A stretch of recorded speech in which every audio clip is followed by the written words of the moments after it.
So as we're recording this presentation, we will be uploading it onto our YouTube account and sharing it with those families that aren't able to join tonight. So just a heads up for you that if your camera is on, there's a chance that your image will be there. And so if that's something that you are not interested in, feel free to turn your camera off. As I kind of go through this, I have a presentation that I've put together with kind of commonly asked questions and based on the Google form that some of you may have filled out with questions you have about this upcoming summer. As I'm going through, feel free to pop questions in the chat. Once I'm done with my presentation, I'll kind of go through those chat questions. And at that time, you're also welcome to unmute yourself and ask a question kind of over audio if you prefer that rather than getting in the chat. So without further ado, I'm going to go ahead and share my screen and we will get into this presentation.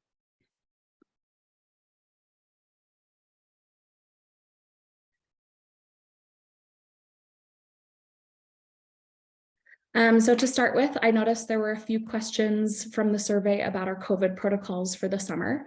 If you might have joined us last summer, we were requiring testing. Last summer, we are not requiring any testing this summer. We are continuing with a health screening that we'll have on arrival day. And I'll go into more detail about that when I'm talking about arrival and departure, but we'll do kind of a basic health screening. We are continuing with our enhanced cleaning protocols, making sure that we're sanitizing lots of things. We have a beautiful 99-acre property, and so we try to spend as much time outside as we're able to. We also have a nurse that is on site 24/7 during camp. And so if we have somebody that is feeling well, kind of across the spectrum of different ways you might not be feeling well, the nurse is our first line of defense there. If the nurse does have concerns that somebody may have COVID, at that point we would ask a parent to come pick their camper up and they would be able to return to camp once they had a negative COVID test. But we would be in communication about all of that as that came up. Next, I want to talk about our counselors. So we have 12 fantastic counselors joining us this summer who have backgrounds working with youth in different fields. Our counselors at a minimum need to be at least 18 years old.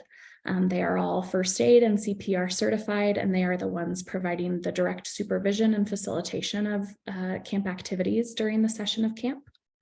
Our counselors participate in over 2 weeks of training, really throw in everything but the kitchen sink at them to make sure that they are as prepared as possible for your campers to arrive.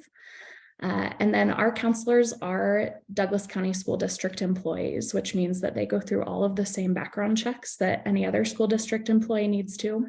We, as a camp, are licensed through the Colorado Office of Early Childhood. And so in addition to that background check, they undergo a Colorado and Federal Bureau of Investigation background check. And our staff carry radios at all times while working that we can use for communication to get in touch. And we also follow something called the Rule of 3 at camp, which essentially means nobody is alone with anybody at any point, including no two campers are ever alone, but also our counselors are never alone with campers, just to make sure that we are all as safe as possible during the sessions of camp. Next, to just go over the expectations that we have in place at camp. This is something that we will talk to with your campers on the very first day of camp. Our entire behavior policy centers around respect. And so we are respecting 3 groups at camp: ourselves, others, and the environment. If a camper is starting to struggle with respecting one of those areas, they'll have a conversation with their counselor about what's going on and make a behavior plan moving forward so that we can make sure we're meeting those respects. If the behavior continues, at that point, they'll have a chat with myself or one of my other leadership team members. If it continues to persist, we'll go ahead and call home to hear thoughts from those that know the campers best to continue to make a plan. Ultimately, we do have the right to send campers home if we feel that they are being unsafe to themselves or others. It's not something we typically have a problem with at camp because campers are just really thrilled to be at camp. We're doing a lot of fun activities, but we do kind of set those expectations at the beginning so that we can make sure we all have a great week.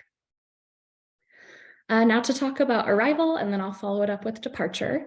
So arrival will take place on the Sunday of your session, and we have an arrival window between 1:30 and 3 o'clock p.m.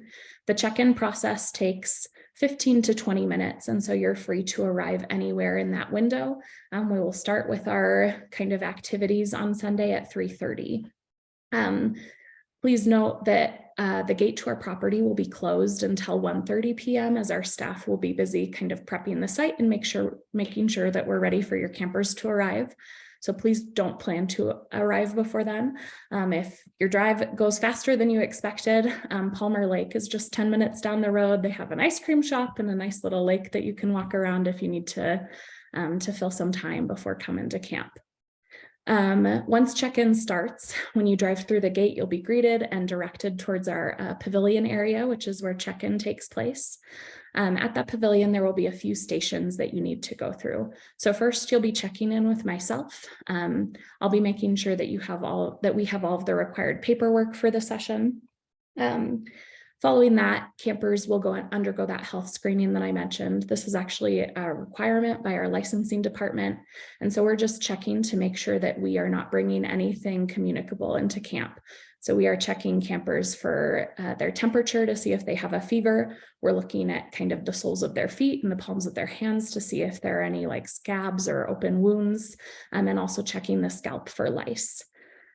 Following that, it will be time to drop off any medications that are being sent to camp with the nurse. The nurse will make sure that all of the paperwork is in order. That'll be a chance for the nurse to kind of check in to make sure that we're all on the same page about what needs to be given and when.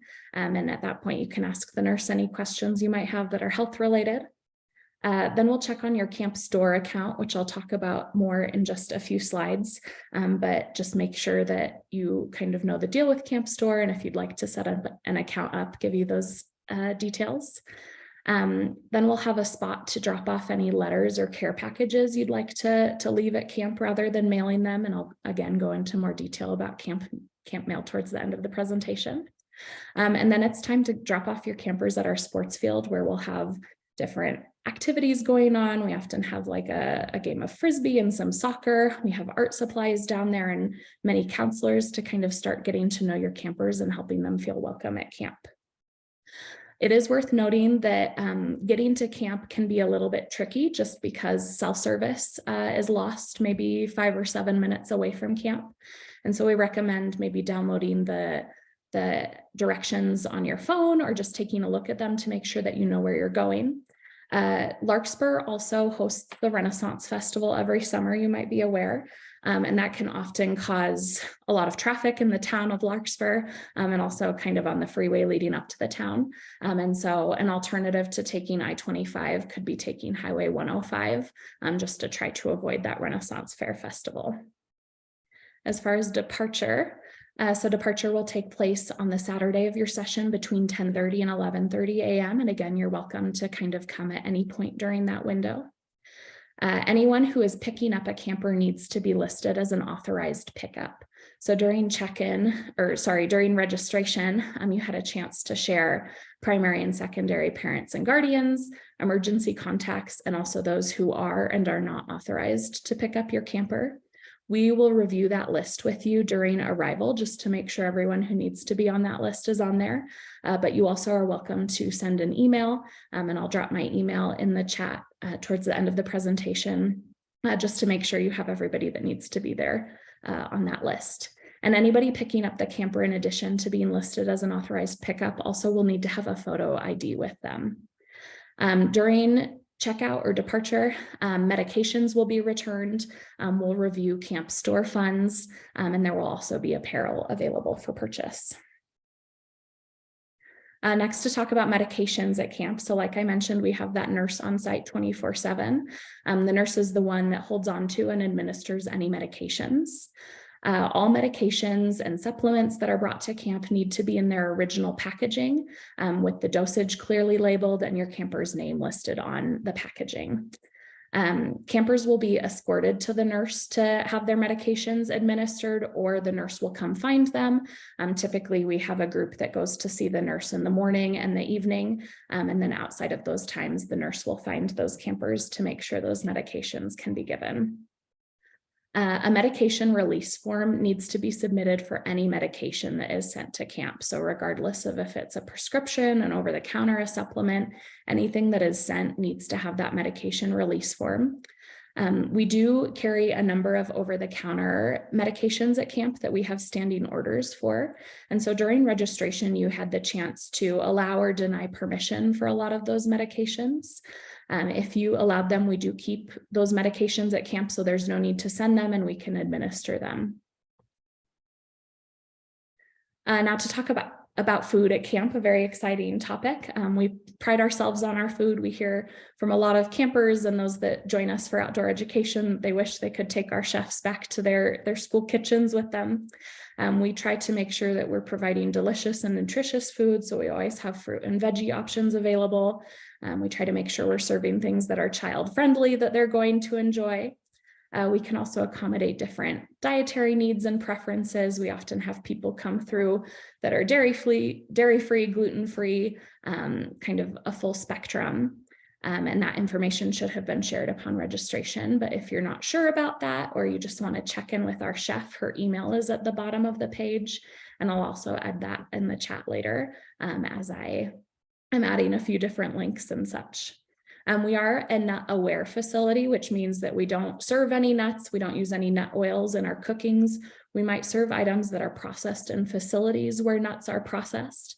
And so if you have a camper with a nut allergy and you have concerns about that, feel free to reach out and we're happy to address that with you in chat.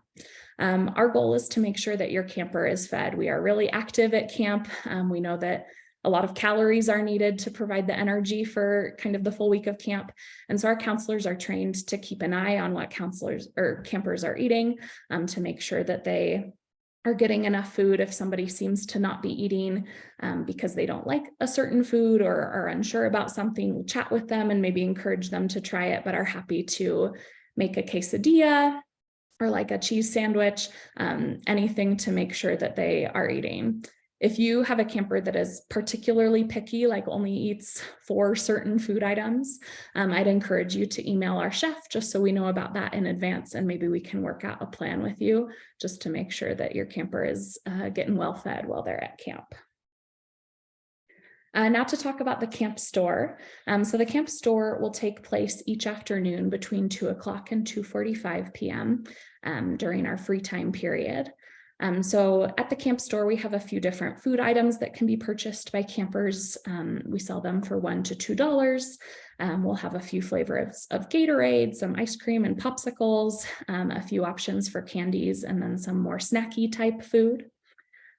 We do keep an eye on what campers are purchasing from the camp store. We kind of limit them to 2 food items and 1 Gatorade per day. And really try to work with them to encourage some budgeting of like, oh, you only have this much left and there are these many days of camp left. Like, do you want to just get 1 thing today so you can have 1 thing tomorrow? We will send a complimentary email if a camp store balance drops below $5, just so you're aware of that. And we'll also have apparel items for purchase that can be ordered. All of our camp store accounts are set up online, and so that will be one of the emails that you receive prior to camp, is with some instructions to set up a camp store account. We also can share details about that during check-in. I also have a few slides about it just here. So when you go to our website, which is stonecanyonedge.org, the far tab over to the right is the apparel tab. You can see different apparel items we have there that you can purchase in advance for your campers, and you can also set up your camp store account there. So you can add money to the camp store account in increments of $5. It's important to note that any camp store money left over at the end of camp can be refunded to you. We'll go over that during departure, kind of as you're checking your camper out. Anything less than $5 is not refundable and is automatically added to our camp tuition assistance fund. However, you can apply any balances, even those below $5, towards an apparel purchase if you'd like to purchase something during pickup. Now to talk a little bit about our daily schedule during the weekdays. So Rise and Shine is each morning at 7 o'clock. Everyone has about 45 minutes to get ready for the day before heading out for breakfast. And then following breakfast, we move into our daily activities. At Stone Canyon, we try to offer a lot of opportunities for campers to have a say in what their camp experience is going to be. And the first way that we do that is through those club activities. So when you registered your camper, you signed them up for a specialty club session. So we have the Thrill Seekers clubs. That one is divided for younger and older campers. So that is kind of high adventure activities. They have extra opportunities for the high ropes course and the zip line and might play team or group sports. We have the Outdoor Avengers Club, which is kind of outdoor survival skills focused. Campers are learning how to build survival shelters, maybe learning about native plants to the ecosystem, learning principles of leave no trace, that type of thing. Team Cuisine is our cooking focused club. So those campers will spend their days kind of learning the ins and outs of a kitchen, everything from reading a recipe and measuring ingredients, being safe with knives and stoves and ovens. And each day they typically make some little treat or snack for themselves. Creative Minds is our arts and crafts club. So those campers spend their mornings being really creative. We've had them paint murals at camp, work on craft projects. Sometimes they do slightly more performative things like improv or acting, that type of thing. And then the Zoo Crew is our brand new club for the summer. So those campers will learn about animals that are kind of native to the area that Stone Canyon is at. They might do experiments like learning about animal tracks or practicing camouflage. And they'll get to go on a field trip to the Zoology Foundation, which is just a few minutes down the road from Stone Canyon, to meet some of their different pets and animals there. So that is club time. Campers will stay with their same club for the full week of camp, and we'll have 2 hours of club activities every morning. Kind of towards the end of clubs, we have the morning snack time. We'll provide that snack to campers each morning. And then we move into our first Camper's Choice block, which is just like it sounds. So there will be 6 to 8 possible activities for campers to choose from. Some examples of different Camper's Choice activities might include participating on the high ropes course or zip line, or going down to the archery range, doing tie-dye or wood burning or other arts and crafts, going on nature hikes. We try to make sure that we are offering a spectrum of activities during each Camper's Choice block. So there's always something for kind of each type of camper to sign up for. After that first Camper's Choice period, we have lunch, and then after lunch is the rest hour. So everyone heads back to the cabin and needs to do some type of quiet activity in their own bed, whether that is reading, writing a letter, drawing. Towards the end of the week, we start to notice a lot of napping as kind of the week of activities are catching up with our campers. Following that rest hour is that free time and camp store period that I reviewed already. And then we move into our final 2 Camper's Choice blocks for the day. That takes us right up to dinner. After dinner, we have Summer Citizens, where small groups of campers are assigned different areas of camp just to make sure that they're tidy, picking up trash, that kind of thing. Then we all come back together for the evening activity. So we do something different each night. We'll do campfire programs, of course. We have a kind of a variety talent show, a carnival, a color wars competition, all kinds of fun stuff for those evening activities. They wrap up a little bit before 9 o'clock, at which point everyone heads back to the cabin to get ready for bed and lights out at 10 o'clock. We are quite strict with that lights out at 10 o'clock. Because we all know that sleep is really important. It's typically not something we have a big issue with. Campers seem to respect that they need to respect kind of others and their need to sleep. And if we are having issues, we have a member of our admin staff is on call on the radio all night long. And so they're happy to go chat with campers if they're having issues being quiet in the cabin, or kind of address any needs that might come up overnight. If we have bad weather that happens at camp, which is something that sometimes happens during the summer in Colorado, our protocols include having all campers come inside if we have lightning within 10 miles of camp, and we need to stay inside for 30 minutes until we're clear of lightning. So if we have lightning or heavy rain that forces us to move inside, our base camp building has a few classrooms in it. We also have an indoor gym space that campers can go to. And we have kind of a separate slate of indoor activities that we reserve for rainy days, just so campers have some fun things to look forward to if that event happens. So we have a rec room that has some foosball tables and a ping pong table in it. We also might play different games like bingo or do arts and crafts or wood burning. And our counselors are really skilled at kind of coming up with activities on the fly or adjusting to their group's needs, and are able to do that pretty easily. On Fridays, we have our lake day. So we take the entire camp to the Aurora Reservoir for the day. Transportation to and from the reservoir is provided by DCSD Transportation and their bus drivers. We like to go up to the reservoir for a few reasons. First of all, because they have a roped in swim area that is not deeper than 4 feet. They also have lifeguards present at all times. We also grill out there for lunch. They have a small playground that can be played on. We bring floaties and beach toys and shovels and pails, and have a great time there at the lake. As far as how groups work at camp, so outside of cabin time, campers are really intermingled over the course of camp and are kind of able to adjust. If they make a new friend, they maybe can adjust what they're doing to spend more time with their friend. So all of our clubs are co-ed. Campers sign up for the Campers Choice activities each morning. And so they can kind of pick and choose what they want to sign up for based on what they're interested in, or maybe if they have a friend they really want to do something with, they can coordinate with them. All of our meals are open seating, and so campers are free to kind of sit where and with who they want to. And all of our evenings are camp-wide. So there are a lot of opportunities for campers to maybe spend time with friends that they're not in the same bunk with, or interact with siblings, that type of thing. As far as our cabins go, so we have 2 large cabins. We have a boys' cabin and a girls' cabin. And then each cabin has 4 smaller bunk rooms that sleep 10 to 14 people, just depending on the room. Each bunk room will have a counselor that is assigned to stay in that space and kind of supervise that group of campers for the week of camp. And bunk rooms are assigned based on campers' age, typically. We do our best to accommodate bunkmate requests, and we'll let you know if for some reason we're not able to accommodate them. If a request is made for campers that are in different ages, so say like a 14-year-old and an 11-year-old wanted to bunk together, our policy would be to bunk down, meaning that the 14-year-old would be in the cabin with 11 and 12-year-olds maybe, rather than campers their own age. When you registered, you had a chance to share any groupmate requests.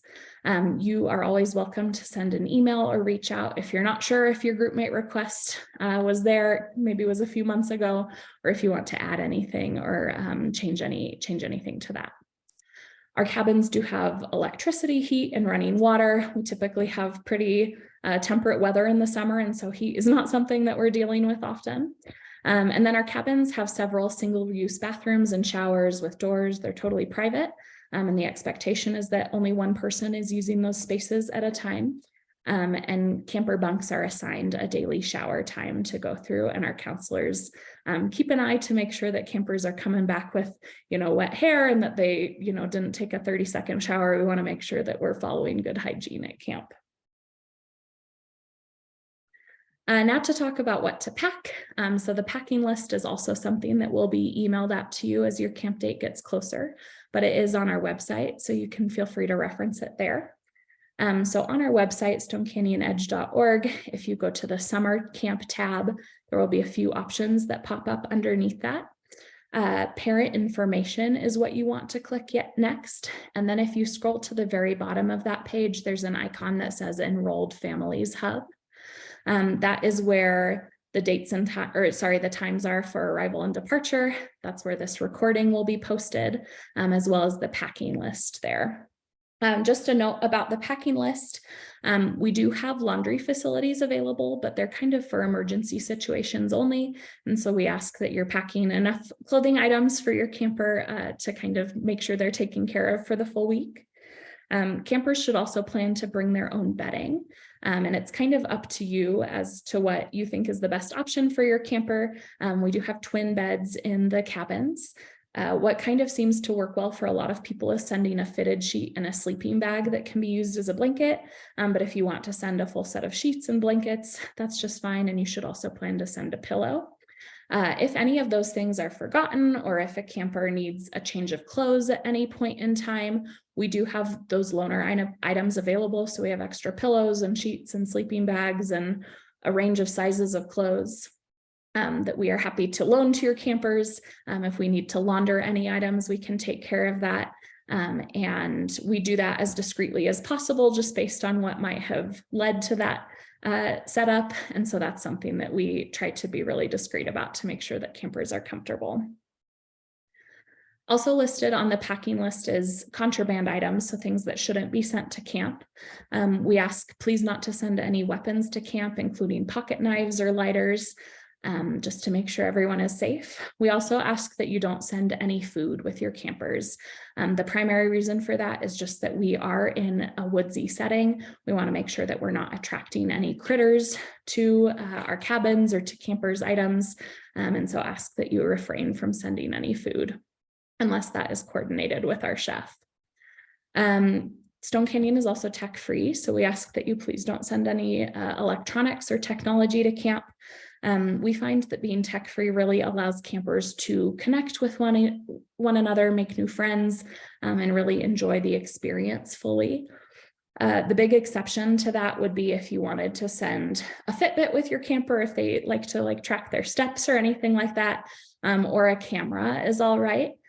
We really encourage disposable cameras just because we are active at camp and don't want to break or lose anything valuable. But a digital camera is all right, provided you think your camper is kind of equipped to take care of it. Also, contraband is any medications that are sent that aren't checked in with the nurse. Another common question that I get is about homesickness. It's a really normal thing. It's a normal thing for our campers to experience, sometimes our staff even. It's a unique experience to be away from home, particularly if it's a first time. So during staff training, we talk in depth about recognizing and navigating homesickness with campers. Generally, we don't allow phone calls home, as that can make the situation worse in our experience. Kind of to help prepare your camper, we would encourage you to really be focusing on how excited you and they are for their camp experience and how you're looking forward to hearing about their adventures. If you are sending letters or emails to your camper, we would encourage you to not go in depth about how much you're missing them, but rather how much you're looking forward to hearing about their experiences after camp is done. I know camp is coming up at this point, but it can be really great to kind of have your camper practice spending time away from home, doing sleepovers with trusted friends or family, that kind of thing. And next to talk about water and sunscreen, both of which are highly important to us at camp. So we really encourage regular water intake. It's something that is stressed and monitored by our staff. It's not unusual to have someone go on the radio and make an announcement that we're going to have a water appreciation moment and everybody needs to take 3 sips of their water. If campers forget or lose a water bottle, we also have loaner water bottles that we can give out to make sure everyone is staying hydrated. We also have insulated jugs placed at strategic spots around camp that are filled with ice water, so that water bottles can be refilled throughout the day as they are emptied. Next to talk about sunscreen. So regular sunscreen application is also highly stressed and again monitored by staff.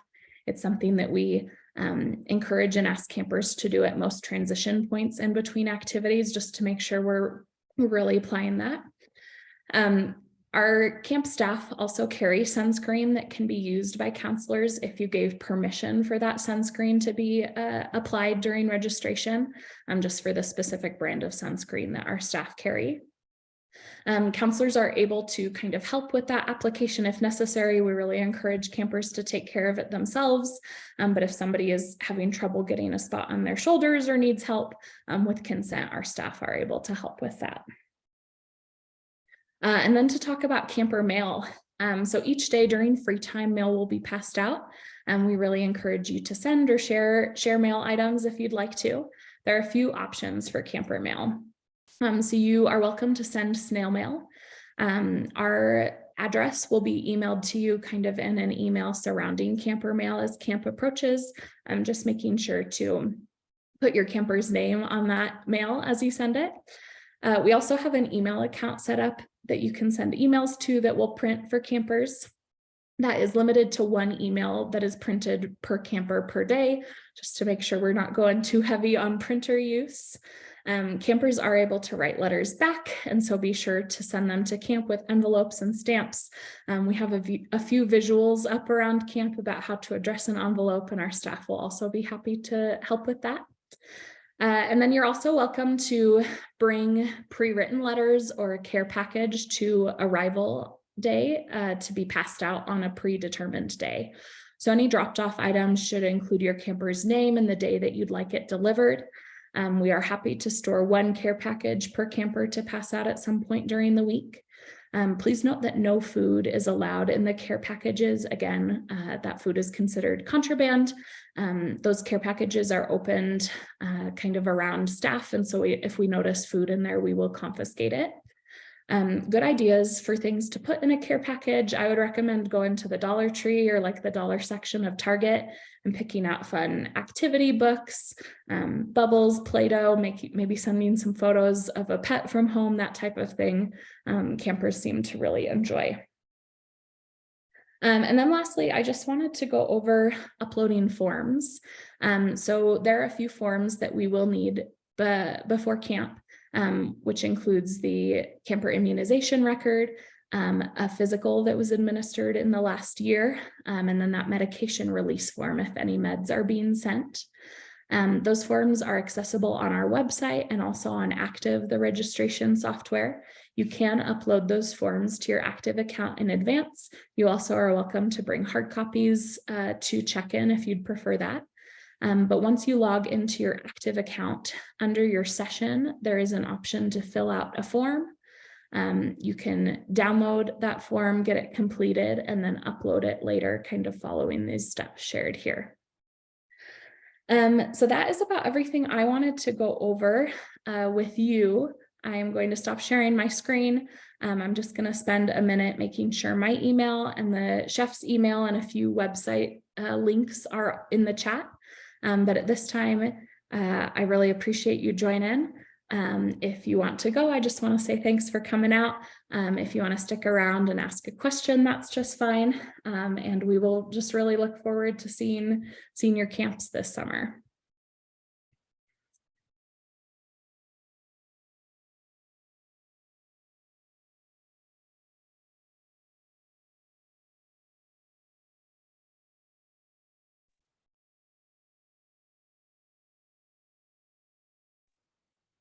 Hi, Amy. I have a quick question for you. Yeah, go ahead. For medication, does it have if we bring the medicine in the bottle that we get from like the pharmacy, does it have to have the exact quantity on the label, or can it just be like, hey, I have a 30-day supply, but I'm giving you, 5 for the camp? Yeah, the specific number for camp is just fine. It doesn't have to match that number. And particularly for controlled medications, we prefer to have exactly what we need. Okay, thank you. Thank you. I'm just looking through the chat. I saw questions about campers carry EpiPens with them. That's a great question. All of our staff are trained to administer emergency medication, so EpiPens and inhalers if needed. If your camper has a contract at school to carry those emergency meds with them, if you provide documentation of that, we're happy to have your camper keep that. Otherwise, the nurse will hang on to it and can kind of get to most spots of property within like 2 minutes if a situation arises where that is needed, but we'll knock on wood that doesn't happen. Somebody asked about additional expenses for camp activities. So the tuition includes all food outside of the camp store food and all activities. And so no extra money is needed for supplies. It's just setting up that camp store account if you'd like your camper to be able to purchase goodies or apparel items. I saw a question. I have gotten a few questions about downloading the forms from Active and some folks having trouble with them. My theory is that the forms expire after 5 years. I just re-uploaded them today. And so I think that they should be good, but the forms are also available on our website. So stonecanyonedge.org. If you go over to the summer camp tab, there's a page that is required paperwork, and that's another way to access all of that information.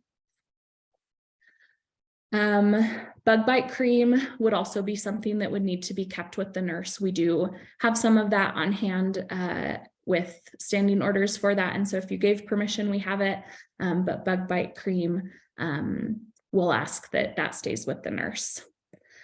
We definitely have a lot of campers that join us, maybe not knowing other people that are coming to camp. We train our counselors to really focus on community building over the entire week of camp, but especially in those first few days. So we do a lot of icebreakers and activities where campers are intermingling, so they have a chance to kind of get to know each other and hopefully make some friends if they're not coming with people that they don't know already. As far as that kind of amount for camp store, I think a big part of that depends on if you anticipate your camper purchasing apparel or not. We have apparel that ranges from $2 to $50. I would say if you are just thinking your camper will be buying food over the week, somewhere between $20 and $30 seems to be a sweet spot for that. Bug spray and sunscreen are kind of the exceptions of items that campers can keep themselves, along with like non-medicated lotion. For bug spray and sunscreen, I think the packing page says no aerosols. The big caveat with that is just making sure that aerosols aren't administered inside. But if you send an aerosol bug spray or sunscreen, we won't confiscate it. Luckily, we don't seem to have awful bugs in Colorado most summers. And so we'll cross our fingers for this summer, but I definitely would recommend sending some bug spray just so your campers have it. I think I made my way through the chat.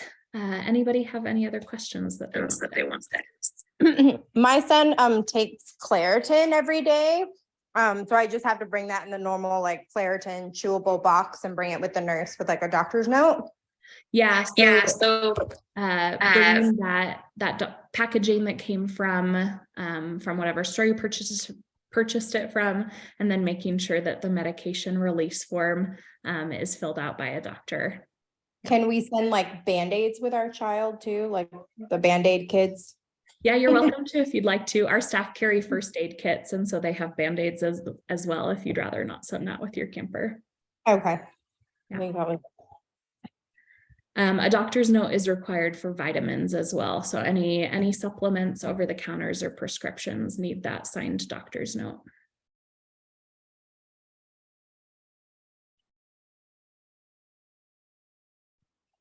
Oh, one more thing. Like I know there was like a thing like to have a doctor fill out like the dosage for like Tylenol or ibuprofen if like it becomes necessary. Do we pack that, or they already have that in case a kid has a headache or something? Yeah, so we carry, I'm trying to remember, we have acetaminophen kind of as like our headache relief as one of our standing order medications. And so if you're okay with that being administered and you gave permission for it, then you don't need to have that form filled out.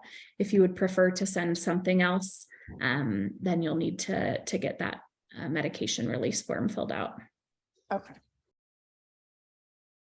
You are correct that a COVID test is not required prior to arrival. Thanks for checking. I'm not confident on if what we have is chewable. I believe we do have chewable tablets. I'll need to double check on that. I haven't checked on the meds we have in the infirmary in a minute, but we definitely have, I believe, liquid and chewable and pill options to make sure everyone can take meds if they need it.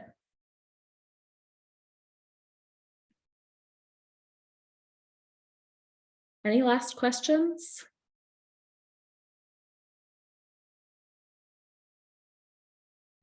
I will just type my email address in the chat one more time. please feel free to reach out at any point as the summer is getting closer. We are so excited. Oh, sorry, I'm sending that as a direct message. We are so excited for camp to come up, really excited to get to know your campers and provide them with a great camp experience, and are also here to answer any questions that you might have. So feel free to reach out at any time.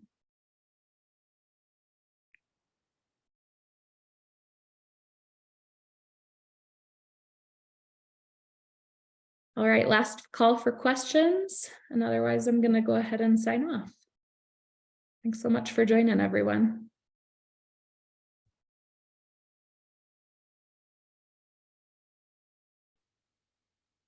All right, I'm going to head out. Have a good night. Thank you.